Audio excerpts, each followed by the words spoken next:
Hola, ¿cómo están? Muy buenas tardes. Yo soy Ana Treyes y este es el podcast El Sueño Español. Un podcast donde no venimos a hablar de fronteras, sino venimos a hablar de puentes que nos unen. La historia de Perú y España, como sabemos, tiene muchísimo en común: la gastronomía, el idioma, la forma de abrazar la vida y sobre todo las historias. Historias como la de nuestro invitado el día de hoy, que nos va a acompañar. Él es Armando Lovera, él es peruano, él es biblista, vive en España hace más de 20 años, acaba de publicar un libro sobre el Papa que se llama De Roberto a León y es, amigos míos, el peruano más buscado en los últimos días en España. Como sabemos, el Papa acaba de finalizar una visita en este país y resulta que don Armando es amigo del Papa, íntimo amigo, como les he contado, así que de esto vamos a hablar. Le voy a dar ahora la bienvenida. Aquí está. Muy bien. ¿Cómo está, Armando? Gracias por estar con nosotros. Buenas tardes, muchas gracias a vosotros por la invitación. Bueno, ¿cómo se ha sentido estos días en que le ha buscado la prensa incansablemente por su amistad con el Papa? Abrumado por una parte y por otra parte agradecido. Lo he tomado estas entrevistas como un gesto de agradecimiento y también de presentación a alguien que me ha enseñado mucho, que es un amigo. Usted llegó a España hace 20 años. En el año 2000, Cuéntenos. en la Universidad de Deusto, ofrecían un curso de teología bíblica donde se utilizaban, digamos, instrumentos de las ciencias sociales, como la antropología social, y eso me interesó muchísimo, sobre todo para comprender modelos de actuación de sociedades en las que evidentemente la Biblia es palabra de Dios, pero escrita en un contorno muy humano y para gente muy humana, con todas las limitaciones que eso tiene. Y entonces había este curso y usted decidió venir a hacerlo. Era una licenciatura y vine, dije, es que quería ser biblista, me gustaba. Mi vocación empezó queriendo ser profesor, ser maestro de la selva, porque en la selva del Perú ser maestro es una vocación muy de mucha, digamos, hay que tener muchas raíces y mucha valentía, porque no solamente es que te paguen más, que te paguen menos, es que si estás dentro de la selva, si te enfermas, aunque tengas dinero, no te sirve para nada.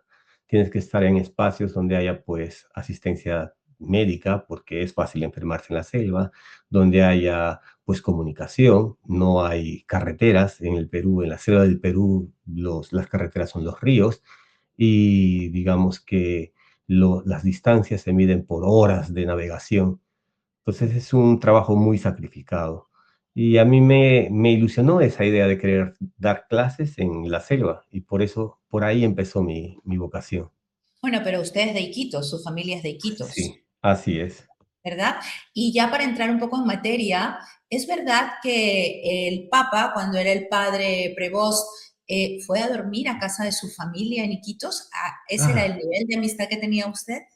¿Es? sí, estuvo en Iquitos y también aquí en Valladolid, cuando ya nos asentamos, se quedó en varias oportunidades cuando venía como general, pues ya aquí en España tenemos un espacio donde, vamos, una habitación para huéspedes, pero en mi casa en Iquitos, pues éramos 5 con toda mi abuela y una noche nos pusimos a conversar sobre distintos temas, misión, anhelo de Dios, trascendencia. Es divertido conversar con gente que es profundamente, digamos, que tiene una vida interior profunda.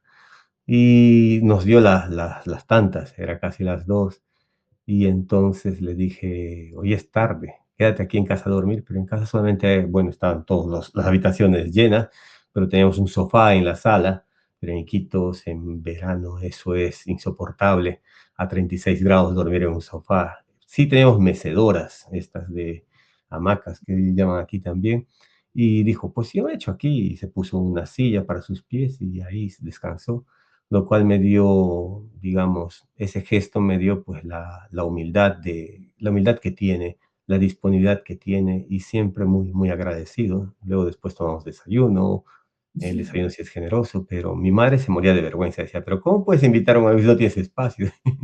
Él decía, no, no pasa nada. Yo decía, yo contento porque es un amigo más, siempre bueno, es muy amigo de sus amigos, no soy el único amigo, tiene muchos amigos también. Bueno, pero el tipo de amistad que tenía en ese momento eran dos amigos que usted, que el amigo peruano de la selva, llevaba a su amigo en cuya casa habían compartido, ya vamos a hablar de eso, a conocer a su familia. Roberto comenzó a formar parte de mi familia más pequeña. Cuando yo vine aquí a España, él en el año 2001 fue elegido general de los agustinos en Roma, pasó de Chicago a Roma, y cada vez que venía a España, que venía muchas veces, pasaba por casa o nos veíamos. O sea, yo me retiré del proceso vocacional que seguí en el año 99. Él dejó Trujillo a inicios del 99, porque en finales del 98 fue elegido provincial de Chicago, así que dejó Trujillo, porque es increíble, estuvo más tiempo en Trujillo que en Chiclayo, fue más párroco que obispo. Y es más, le tocó hacer 2 parroquias un poco de la nada, eran Esteras, Arenas, y es curioso porque no era la primera vez que visita Montserrat. La parroquia que él, digamos, fundó con un grupo de señoras, se llama Nuestra Señora de Montserrat, y teníamos a la Virgen Moreneta. Tiene mucha vinculación con la Virgen de Montserrat, una de sus parroquias. La otra parroquia se llama Santa Rita de Casia, una santa agustina. Como era muy de a pie, muy joven también, muy párroco, tiene amigos en el entorno de Trujillo, familias que son muy amigas también, que le conocieron, que le invitaban, que es una persona que se deja querer y que también corresponde a ese cariño que le dan. O sea que era un párroco, era un sacerdote de a pie. O sea, sus parroquias las hizo de la nada, Tenía el dominio del idioma, ¿verdad? habla ¿Verdad? bastante bien el Aprendió el castellano. español. Sí, y nosotros le decíamos que además tenía el dominio de la lengua, porque sabe comer, come de todo, come bien, nunca le hace asco a nada. De verdad. Eh, sí, sí, lo mismo, el cabrito aquí, no va a poner un cabrito que es riquísimo, le gusta el cabrito, la pavita, chifles, por supuesto, el tacacho, la cecina, la ensalada de chonta cuando iba a casa en la selva le invitábamos, pero por ejemplo el cuy se lo comía, el cuy frito, el cuy asado, se lo comía, no es decir, y bueno, hígado, que a veces para algunos americanos el hígado frito les echa para atrás las viseras, pero no, él es muy, digamos, muy abierto y siempre decía, cuando alguien nos invita, siempre, por lo general, nos ofrece lo mejor y hay que Ujú. corresponder con alegría y con gratitud. Y es Y verdad es que le gustan los coches al Papa, desde que era niño, desde que era niño, siempre tiene pasión por los coches. Hasta ahora tiene, pues, no conduce, que yo sepa. Pero sí, le gustan los coches, le gusta la parte mecánica, también, digamos, las cosas nuevas que traen los coches. así. Digamos, sí, está, bueno, por curiosidad lee, por curiosidad ve, rendimiento, digamos que cuántos caballos tiene este modelo, qué fuerzas, qué picos de velocidad alcanza. No me lo Sí. puedo creer. Pero en Perú, él tenía más fijación en las camionetas, porque era lo que más utilizaba para irse a la sierra. Claro. De hecho, aquí salió un modelo, el Duster, que en América Latina le venden bajo la Duster es Dacia, pero en América Latina le venden como Renault. Y Así. él decía, mira, como es el mismo grupo en Perú, y sí que le gustaba mucho ese coche, decía, es que son bárbaros, son muy fuertes, le, le entusiasmaba pues estas cosas. Y es verdad que usted una vez le chateó porque su coche, el coche suyo, su Citroën estaba malo cuando ya era papa, ¿eh? Estamos hablando. Es, O sea, atención esa es una anécdota que se me ha escapado. Pues sí, fui a la presentación de Zamora del libro de su libro. y al regreso se me encendió un piloto que decía, pues eso, problemas en el catalizador, falta de aceite y cosas por el estilo. Y yo estaba en duda de continuar o de parar. Así que tomé la foto y le envié. Ah, le envió. Le envié la foto del piloto y él me contestó, me dijo, a ver qué pasa, ¿estás parado? Le dije, no, sigo. ¿Y a cuánto? Entonces me dio unos consejos. Me dijo, igual el aceite no bombea bien y no está llegando. no vayas a... Yo iba entre 90 y 100, pues, diciendo a ver si sube la temperatura y eso se rompe, porque era de noche y estaba yendo de Zamora a Valladolid, son unos 100 kilómetros. Y me dijo, a ver, dale a 120, así el aceite con mayor velocidad pasa a la bomba y bueno, sí, llegué con bien y estas cosillas bueno, que hablamos, que de vez en cuando hablamos. Y usted chatea con él regularmente porque, digamos, ¿cómo lleva usted el hecho de que su amigo sea ahora el Santo Padre? Es una curiosidad que nos mata. Nada, pues yo tampoco lo sé. Lo que intento es no interferir o importunar su ministerio. Sigue siendo amigo, amigo de la casa, y le sigo escribiendo por chat. Pero antes de su elección yo solía llamarle casi muchas veces a la semana, sobre todo después de trabajar, era llamarle y saludarle, porque yo salía del trabajo a eso de las 4 de la tarde o casi las 4 y sabía que ese horario él lo tenía libre. Entonces fui a llamarle para preguntar cómo está o le contaba cosas de mis chicas o cosas de la casa, pero eso ya no puede ser. Ahora es el Papa y si quiero hablar, pues le pido, oye, si tienes 2 minutos o 1 minuto y lo que él me diga. Lo suyo es pues un mensajito, una fotografía, un decir que le queremos un montón. Ustedes se conocieron en una casa de formación de los agustinos Sí, así es, pero en Colombia. en Colombia, ¿verdad? Sí, porque yo soy de Iquitos y cuando expresé mi decisión o el deseo de ser misionero, pues los agustinos de Iquitos todavía estaban en proceso, iniciando digamos, las casas de formaciones. Estuve ahí con ellos un año y después de ese año me dijeron, tendrás que ir a Colombia a continuar tus estudios y tu discernimiento. Y en una casa de noviciado llegó el padre Roberto con 5 o 6 chicos que iban a ser novicios y entonces ahí nos lo presentaron.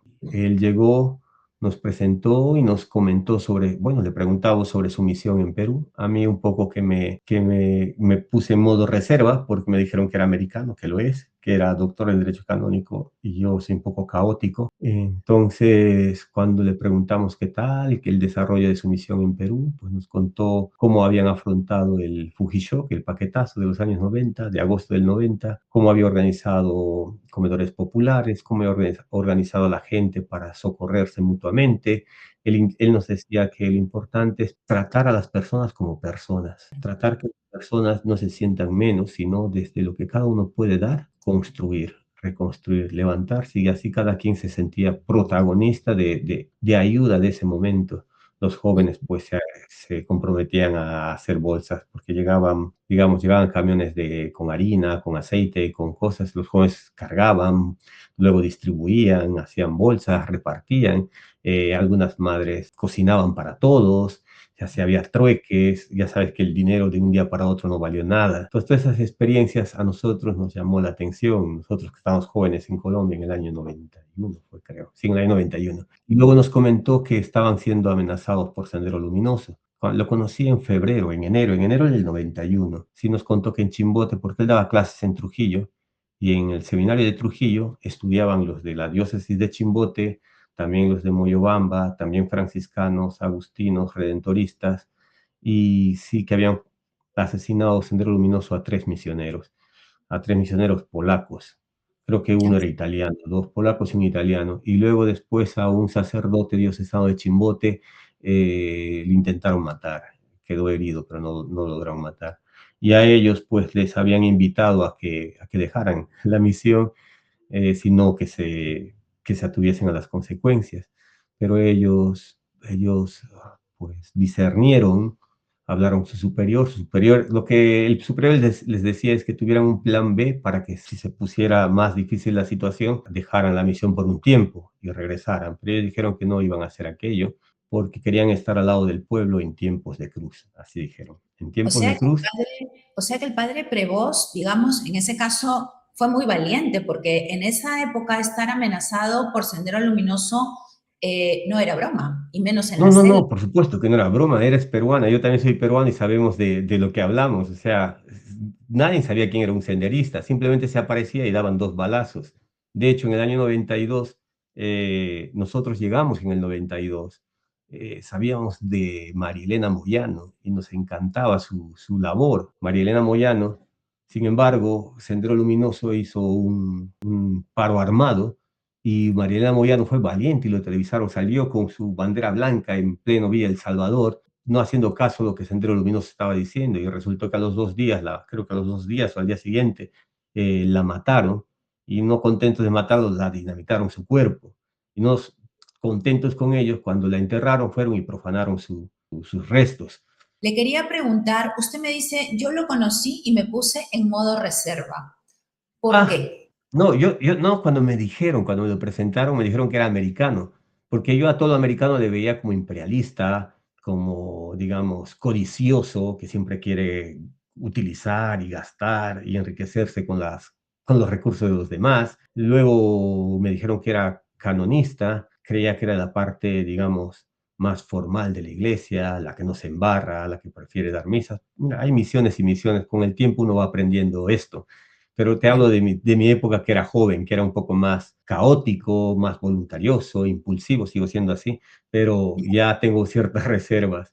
Entonces, eso le decía con cierta reserva cuando me lo presentaron. Luego, cuando lo conocí, todos estos prejuicios míos que tenía se fueron, pues se diluyeron. Eso es una base importante para la amistad, porque fíjese usted, esta amistad habría nacido de una reserva de su parte, es decir, este gringo que viene representante del imperialismo y Sí, resultó sí. ser todo lo contrario, una persona Oh, realmente apegada al pueblo, efectivamente, ¿no? efectivamente, sí, sí. Y de hecho, a final de año del 91, nuestros superiores de Iquitos nos dijeron: mira chicos, podéis seguir estudiando en Colombia, en Bogotá, o podéis regresar a Perú, que hay una casa de formación en Trujillo que él dirigía y que tienen las puertas abiertas para vosotros. Así que decidimos y regresamos en el 90, o sea, regresamos, fuimos a Trujillo a continuar con nuestros estudios. Y Ajá. ahí él nos esperaba, pero se habla de él como lo estoy diciendo yo, que era el formador, el fundador, pero detrás de él hay una comunidad. Él es agustino y su vida es comunitaria. Al lado de él, pues había otro sacerdote muy amigo suyo, John Lydon, que ahora está en Estados Unidos, que fue rector de la Universidad Católica allí de Trujillo.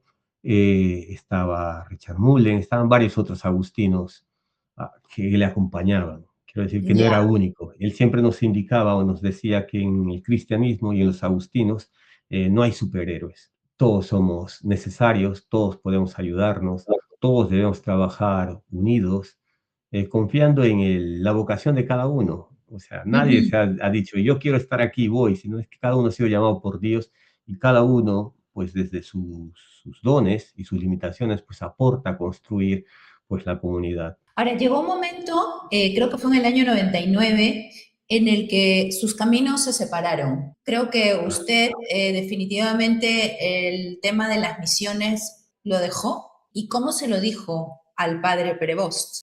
El padre Prevost ya no estaba. El padre Prevost se había ido, ya había sido elegido provincial de Chicago. Fue un tema de decidir, porque a mí me invitaron a ir a Roma, a estudiar en Roma los agustinos, que era demasiado para mí, porque estaba todavía discerniendo qué es lo que quería, y yo veía que la vida religiosa, que es muy, muy buena, digamos, realizadora, pero no lo veía para mí. No lo veía Ya. para mí. Yo había descubierto o me sentía llamado a otro tipo, otro estilo de vida, y esto pues le comentaba con frecuencia a él. Él sigue insistiendo de que hay que ser valientes, decir sí como también decir no. Quiero decir que en cualquier opción que uno pueda tomar, tiene que ser valiente y asumir con consecuencias. Cuando uno elige algo, elige una cosa y renuncia a otras, pero no hay que vivir llorando las renuncias, Ya. sino felices por lo que has optado.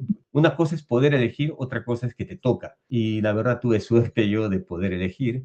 Es que le preguntaba porque como tenían esta amistad que luego ha ido paralela, yo no sé, de repente en algún momento los dos se imaginaron siendo sacerdotes. Y yo quería saber si el padre Prevost, hoy el Santo Padre, se lo habría tomado de repente como, qué pena, Armando, pero no sé, por eso le preguntaba qué Ah, le había dicho cuando le comentó su decisión. no, la respuesta no fue de un día para otro. Quiere decir, no es que le dije, me voy. No, este fue todo un proceso, digamos, de más de un año. Cuando llegó este momento de que me dicen, oye, tienes que ir a Roma a estudiar, vi que había llegado el momento de decir ya. porque estoy ilusionando a la comunidad que me quiere dar una oportunidad, porque los claro, agustinos tienen que cuidar todas las enseñanzas de San Agustín, porque es parte de su misión y para ello se necesita siempre gente joven que se dedique a eso. Sigo considerando a los agustinos parte de mi familia. A cualquier claro. agustino cuando lo veo, pues me emociono. Siempre voy a parroquias agustinas. De hecho, aquí en Valladolid voy a una parroquia agustina. Ahora más que nunca estamos unidos por el Papa. Quiero decir que a los agustinos se entrevistan, a mí me entrevistan y ya le comenté que muchas veces hago esto más por agradecimiento al Santo Padre, que a Roberto, que ahora es Santo Padre, pero también a la Orden Agustina que nos ha formado a los dos. La poesía para mí se me antoja como totalmente opuesta, pero bueno, cuéntenos, ¿es verdad que le gusta la música, el canto y la poesía? Sí, él viene de una familia que es de muchas raíces, de profundas raíces culturales, de prácticas de como la música, como la Ah, educación, como el deporte. Su madre era cantante, cantaba en la parroquia y su familia colaboraba activamente en el sostenimiento de la iglesia. Su padre era intendente de educación de varias escuelas católicas y promovía mucho el deporte. Fue educado en la AMCA o INCA y con todo lo que aquello significa de promoción de deporte, de promoción de los jóvenes en grupos. Entonces el canto para él era algo muy, muy natural, muy de toda la vida. ya, Y con los agustinos también, pues los agustinos cantan bien y cantan mucho y en esa tradición pues coincidimos. Yo vengo de una parroquia también muy activa, mi familia estaba muy cercana, cantamos en el coro, así que cuando nos conocimos había un repertorio nuevo de cantos agustinos en Roma que salió en los años 85 por ahí, y él se formó ahí con esos cantos y cuando nos encontramos pues estaba todavía en italiano y nos decía, pues hay que sacar esta canción. Claro, ya. antes no había YouTube, era un poco sacar al oído y darle a la guitarra y al piano hasta que encontremos los acordes. Y eso nos ha ayudado a, bueno, a ser más amigos, a estar más, digamos, Más unidos. eso. Usted conoce a la familia, ha viajado a Chicago, ¿verdad? Sí, sí, conozco a los hermanos y conocí muy cercanamente a su padre. Su padre, la señora Mildred, murió en el año 90, en junio, y Luigi murió en noviembre del 97, pero desde el 92, el padre, Luis Prevos, Luigi le decíamos en casa, iba todos los veranos a ver a su hijo, a Trujillo, desde Chicago, viajaba a Trujillo y se quedaba 2 semanas, un mes. Empezó siendo 2 semanas y se quedó hasta un mes y siempre compartiendo la vida con los jóvenes seminaristas ahí con nosotros. Y como yo además pues era encargado de hacer compras o de salir y que conducía moto, Roberto me decía, dale unas vueltas a mi padre, llévale a conocer tal sitio y yo encantado. Y además nos hicimos muy amigos. Yo con el padre que me enseñó muchas cosas, a mí me encantaba que me contara sus batallas en la guerra. Él fue veterano de la Segunda Guerra Mundial, participó en el día D, fue teniente y había lecciones de vida que me ayudaba o digamos, que me recomendaba. Por ejemplo, él participó en una guerra que él no quería. ¿Quién quería la guerra? En la Claro. Segunda Guerra Mundial. Simplemente les llamaron y tuvieron que ir. Y él vio cómo morían jóvenes en el día D, en el 6 de junio de aquel año. Y nosotros en Perú vivíamos el tema de Sendero Luminoso, de la violencia. ¿Qué hacer? Decía, hay que dar la vida, hay que apostar siempre por la vida, aunque después, pues, o sea, dar la vida físicamente digamos, una opción que solamente se puede hacer desde fundamentos sólidos. Y a eso me invitaba siempre. ¿Cuál es tu fundamento? ¿Por qué quieres dar la vida? Ya, Y eh, pero era una vivencia dura la que había tenido el padre, por definitivamente. supuesto, O por sea, enfrentar supuesto, una situación de guerra tiene que ser terrible, tiene que ser sin duda. muy doloroso. Y Eh, Sigamos avanzando. ¿Es verdad que el padre Prevost, hoy su santidad, le acompañó a comprar un osito Teddy para su esposa? Esto es terrible. La verdad es que sí, esto es de cosa de amigos. Quiero decir que fue en el 2004. Me interesaba la que es mi actual esposa, y pues sí, sabía que le gustaba un muñeco y dije, voy a conseguirlo. Además, así que le dije, nos encontramos allí en Estados Unidos, en Chicago, y dije, ¿qué tal? Muy bien todo aquello. Le dije que le comenté que me gustaba Natalie. Natalie se llama mi esposa. Y le dije, me gustaría encontrar un Teddy para regalarle. Pues fuimos por varios moles, varios centros comerciales a buscarlo, encontramos, al final lo encontramos y sí. Es curioso porque esta noticia lo conté en plan una anécdota extra, pero igual es digamos, la cercanía que hay y no lo puedo evitar.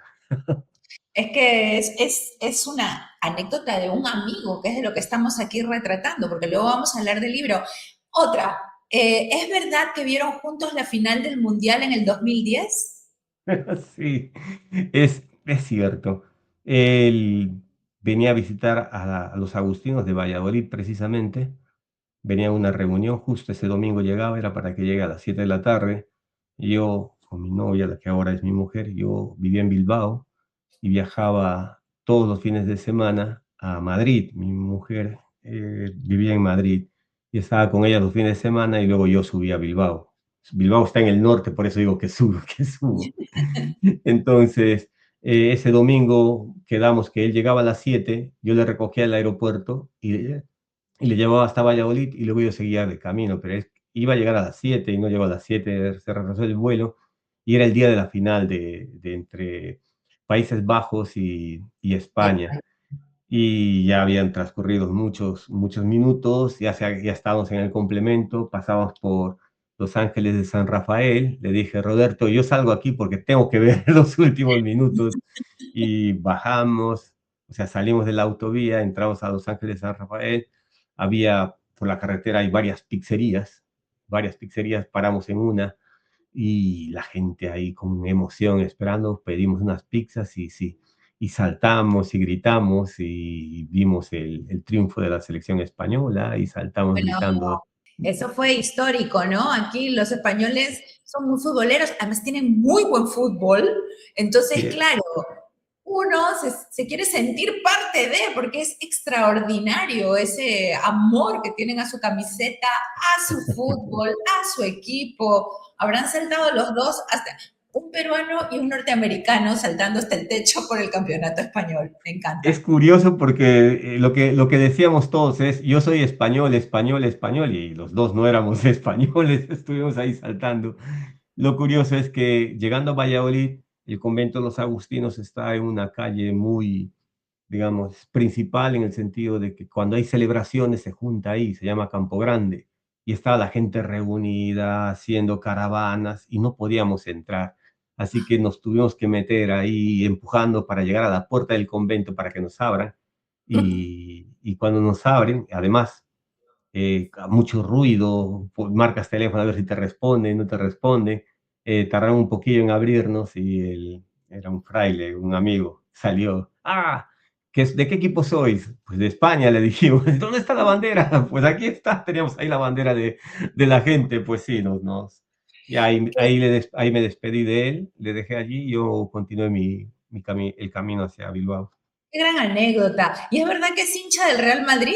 Sí, la verdad es que antes lo decía con bastante discreción, antes de que sea papa. Decía, soy del Real Madrid por Miguel Ángel. Miguel Ángel es el secretario de la orden que él tuvo cuando fue general. Y Miguel Ángel, pues él es madridista de toda la vida. Pues le Ya. decía a Roberto, cuando veían la Champions, le decía, tú eres del Real Madrid. Y él decía, vale, vale. Y siempre decía, yo soy del Real Madrid por Miguel Ángel. Pero es que ahora ya no lo dice, olvidó el por Miguel Ángel y ahora dice, yo soy del Real Madrid. Digo, Es que es con muy lo que gracioso. Se lo yo han le digo preguntado. siempre, Me han preguntado ahora que ha estado aquí en el avión. sí, Elizabeth, ¿No pudiste ver Elizabeth. podido ver ahora que estuvo aquí en España? ¿Han podido contactar o estaba? Porque tenía una agenda full el Papa, Es full. Tenía una agenda muy, muy llena con bastantes solicitudes y algunas quedaron sin responder de encuentro.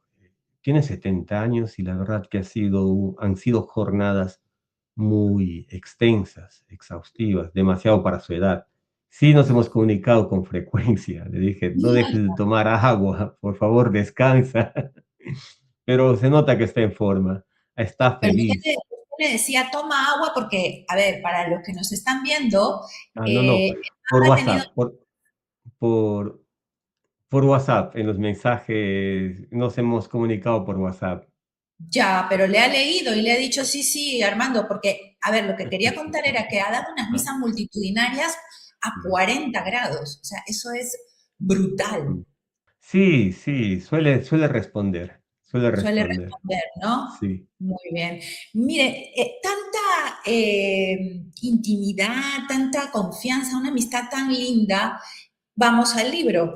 ¿Por qué le motivó a escribir el libro Esta amistad que tiene usted con el Papa? También lo tomo como un acto de agradecimiento y como una misión también de presentar a un amigo. La cosa fue así. Fue elegido papa el jueves 8 de mayo y yo apagué mi teléfono. Me comenzaron a llamar. Cuando lo encendí, algunas personas que contesté se identificaron como prensa, que querían saber, sabían de nuestra amistad y querían saber qué podía decir yo. Y la verdad es que yo no sabía qué decir. Les pedí que me disculparan porque no sabía qué decir simplemente y quería que ese momento pues quedara un poco para mí. La cuestión es que me seguían insistiendo. Ese mismo día llamé a un amigo jesuita que es periodista y le pedí orientación. Le dije, sucede esto, que también le conoce a Roberto. Y él estaba también súper emocionado, ¿sabes? Y él me dijo, Armando, igual es un momento en el que tú tienes que presentar a Roberto, que es una persona de carne y hueso, que por más ministerio grande que ha recibido, que le han encargado, detrás hay una persona que como cualquiera, y que ahora toca pues rezar por él, conocerle, quererle, porque es una misión que es universal, no solamente es para una determinada iglesia, sino es para toda la iglesia. Me quedé con la copla. Hay una anécdota que para bien al caso, que fue elegido y a la hora había en Facebook una foto circulando del padre Roberto, yo también estoy en la foto, de una laguna, Correntillo que está en Iquitos, y esa foto era de mi álbum familiar.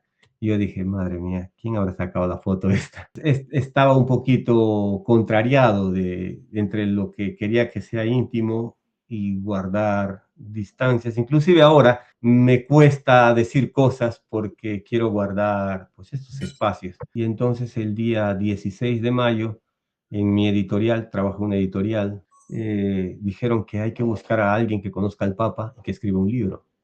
Y uno de mis compañeros dijo, pero si Armando es su amigo.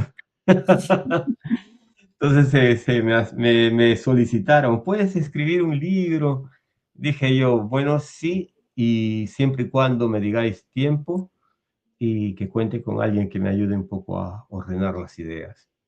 Y fue otro compañero que se presentó, Íñigo Ibarra, y así fue haciéndose el libro, que lo escribimos con bastantes criterios, muy cortos, pero eran como cuatro que muestre a una persona de carne y hueso, que lo que puede escribir ayude a construir comunidad, que, como dice tu programa, busque puentes de unión entre la iglesia, y que sobre todo anime a apostar por la fe, por la vida, que sea optimista. No puedo contar todo, hay cosas que deben quedar en el espacio de una amistad y en el espacio particular también de cada persona, de su intimidad.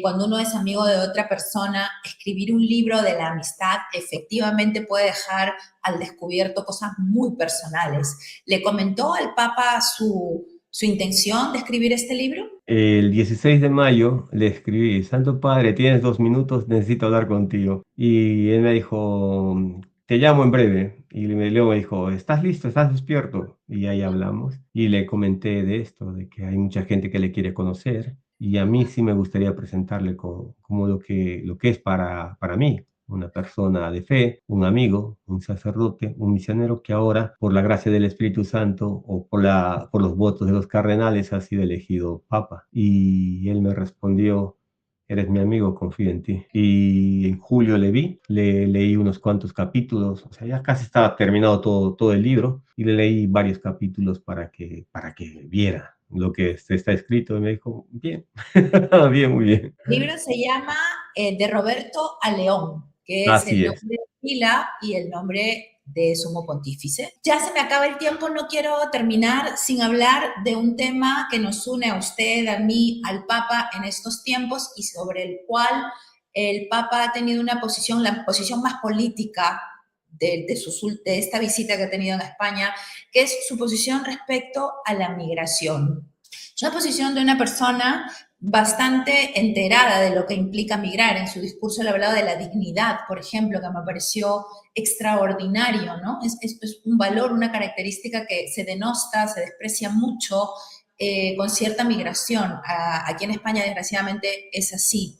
Y esto ha sido en Canarias. Cuénteme usted cómo entiende, o si nos puede explicar un poco, ampliar el mensaje de la persona, ya que usted lo conoce, porque el Papa ya sabemos lo que ha dicho, pero ¿qué recorre al padre Prevost a la hora de hablar de los inmigrantes? Pues en primer lugar, una historia marcada por la migración. De parte padre, sus abuelos eran migrantes, migrantes italianos con raíces francesas. Su abuela era migrante francesa que dejaron pues Europa en busca de nuevas oportunidades y así llegaron a Estados Unidos y les tocó reconstruir distintas situaciones para buscar pues ese futuro, ese sueño americano, como dice el titular, el sueño español de su programa, ¿no? Buscamos sueños. Entonces, de raíces migratorias externas, pero también internas, porque su madre, aunque tiene ascendencia española, también tenía ascendencia criolla de los negros de Nueva Orleans. ¿Y qué sucede? Que con el tiempo, digamos, la sociedad criolla del sur tenía, digamos, unos eran libertos, tenían influencia, tenían poder, pero con las reglas restrictivas fueron perdiendo. Y ellos, la familia, se vio un poco amenazada y optó por ir al norte. Sí, porque en algunos documentos oficiales les dicen que son negros y cuando son negros perdían ciertas oportunidades de accesos laborales, de accesos sociales y eran familias cultas, familias con poder económico. Y entonces por ello se fueron a Chicago para no perder. Entonces, sabe, él ha bebido de fuentes de sus raíces de migratorias, de migración, de búsquedas de sueños, de mejor condiciones de vida. Llegó de misionero a Perú y en Perú le tocó vivir, digamos, una migración interna, la propia de los años convulsos, cuando en los pequeños pueblos de la sierra no había presencia del Estado y por seguridad la gente tuvo que vivir en las periferias de las grandes ciudades, en espacios donde no estaban todavía preparados. Y él se identificó y su preferencia era eso. Cuando era papa le preguntaron, una niña le preguntó sobre los niños pobres y los niños ricos y él dijo, esas distinciones las hacemos nosotros, porque al final todos, pobres, ricos, somos hijos de Dios. Lo mismo debemos decir sobre las fronteras. Todos somos hijos de Dios y esa es nuestra primera dignidad que ya él habló en su discurso. Pero este discurso va sostenido por una práctica continua desde que fue presbítero, que todos somos hijos e hijas de Dios y esa es la mayor dignidad que uno puede tener. Le voy a contar una anécdota un poco tonta. Entonces yo voy a un club aquí en Valladolid y claro, tengo al profesor de pádel que dice, mira, este señor es hijo de tal señor, de tal sitio, hijo de... Y este señor es, y me dicen, ¿y tú, Armando, hijo de quién eres? Y yo digo, pues yo soy hijo de Dios. Y, y la verdad que este profesor, que es muy amigo, me dijo, la verdad que has dicho una gran verdad. Y en ese sentido, él nos invita a mirar a la persona con esa dignidad, con la dignidad de hijo de Dios y por tanto de un hermano nuestro. Los católicos llamamos al Padre, a Dios Padre nuestro. Puede ser muy manido este concepto, pero en el fondo quiere decir que todos compartimos un mismo Padre y por tanto todos tenemos una misma, digamos, dignidad. Otra cosa es que a nivel social, a nivel civil, pues los estados tienen sus propias reglas, tienen ese derecho, tienen también deber de custodiar, pero eso no significa que tengan la potestad de no reconocer la dignidad del otro ser humano simplemente por ser humano. Claro. Bueno, don Armando, se me ha acabado el tiempo. Ya vamos charlando bastante. Yo solo quiero agradecerle por habernos contado su historia con el Santo Padre y por haber ampliado este programa, dejando clara la importancia de los puentes y de la integración. Pues muchas gracias por la invitación. A su disposición. Muchísimas gracias y con todos ustedes será hasta la próxima. El programa va a quedar grabado en nuestro canal de YouTube. Muchísimas gracias por estar con nosotros. Hasta luego, don Armando. Muchísimas gracias.